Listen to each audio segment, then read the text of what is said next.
Her name was Pip. She was a very small cat with fur like soft grey smoke. She lived alone in the vast wild land.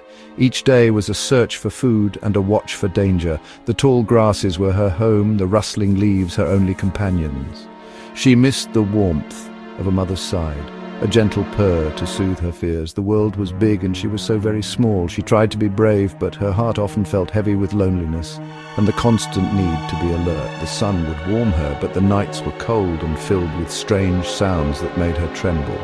One bright morning, as Pip chased a butterfly, danger found her. A wild goat with sharp horns and angry eyes saw her. The goat was not hunting for food, it was simply mean and territorial. It lowered its head and charged with great speed. Pip had no time to run, no place to hide from its sudden fury. The goat struck her with a terrible force. She felt a sharp, burning pain tear through her small body. She cried out a tiny sound, lost in the wilderness. The world spun around her, and then everything went dark for a moment. When Pip opened her eyes, the goat was gone, but the pain was still there, a dreadful ache in her leg and side.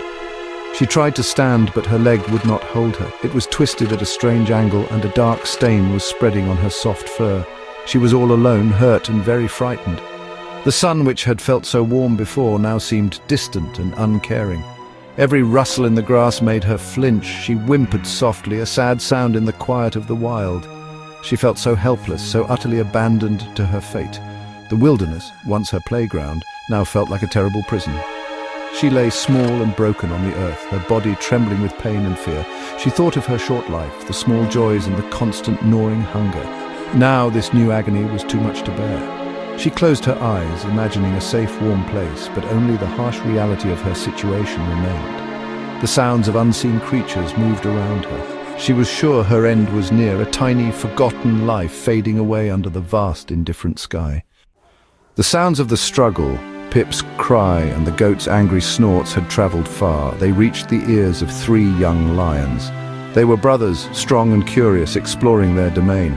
They were not yet fully grown, but already they possessed the power of their kind. Their large paws moved silently over the ground as they came to investigate the disturbance. They moved with a flowing grace, their tawny coats blending with the dry grass.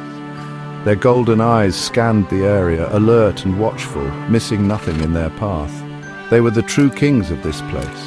The lions soon saw the source of the noise. The wild goat was still nearby, stamping its foot.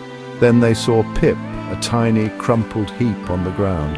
The goat, seeing the lions, became even more agitated. It bleated loudly, ready to defend itself or perhaps to attack again. The lions paused, their attention shifting from the small cat to the aggressive goat. Pip, hearing new sounds, opened her eyes a little. She saw the huge shapes of the lions, and a fresh wave of terror washed over her. These were much bigger dangers than the goat.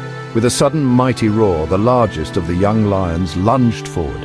His brothers followed, their voices joining his in a chorus of power. The wild goat, so bold moments before, was no match for 3 young lions.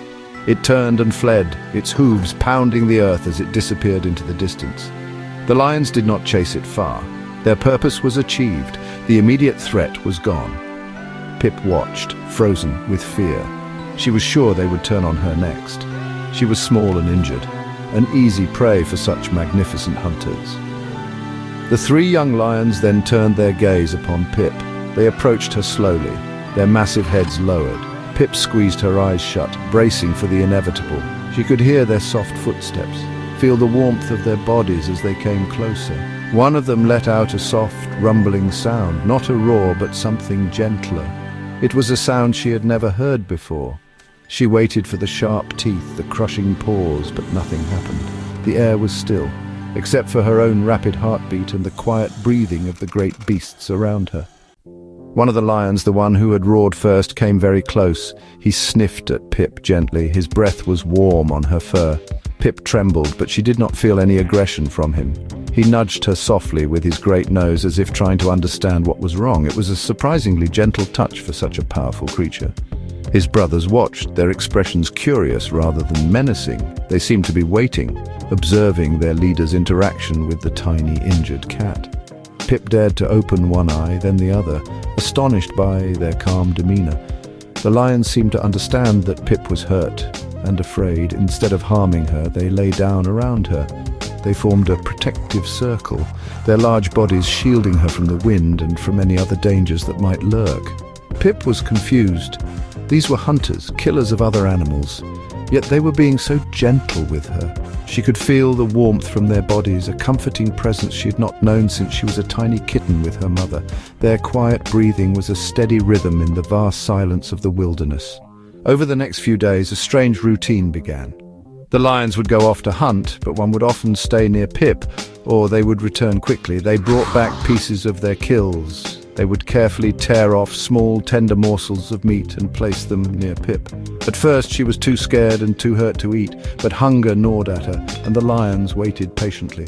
One of them pushed a tiny piece of meat closer with his nose, a soft encouragement.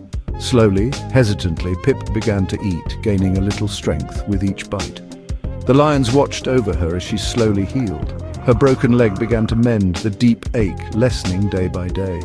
She started to trust these enormous creatures. Their presence was no longer a source of terror, but of comfort and safety. They would lick her gently, their rough tongues surprisingly soothing on her wounds. It was a wild, unbelievable miracle. She, a small, forgotten cat, was being cared for by a pride of young lions. She learned their individual scents and the soft rumbles they made when they were content. As weeks passed, Pip's wounds healed completely. She grew stronger, her grey fur becoming sleek and healthy again. The young lions had truly adopted her. She was now a part of their small, unusual family. They treated her not as prey, but as a cherished member of their pride. She would rub against their massive legs, purring loudly, a sound they seemed to enjoy. They never showed any impatience with her small size or her different ways. They had accepted her fully, unconditionally into their powerful circle of life. Pip in turn grew bolder and more playful. She would bat at the tufts of their manes or chase their twitching tails. The young lions were always gentle with her. They would lower their heads to her level, allowing her to climb on them or pounce on their big paws without any retaliation. It was a strange and wonderful sight, a tiny cat playing fearlessly with creatures many times her size. Her fear had been replaced by a deep, trusting affection. She felt a joy she had never known before, a sense of belonging that warmed her from the inside out. When the lions moved, Pip moved with them. Sometimes she would trot alongside them, her little legs working hard to keep up. Other times, when she grew tired, one of the lions would gently pick her up in its mouth, as a mother cat carries a kitten, and place her on its broad back. There she would ride in comfort, watching the world go by from her safe perch. At night she would snuggle close to them, sleeping soundly between their warm, furry bodies, protected from the cold and any lurking danger. She was never alone anymore. Pip, the little cat who had faced death, had found an extraordinary salvation. Her fear had turned into courage, her loneliness into a profound friendship. The wild, which once seemed so cruel, had shown her its capacity for miracles. She was loved and protected by her unexpected new friends, the gentle giants of the savannah. Her heart was full of gratitude and a happiness she never thought possible. She was Pip, the lion's cat, a tiny creature with a very big, brave heart, living proof that kindness can be found in the most surprising of places.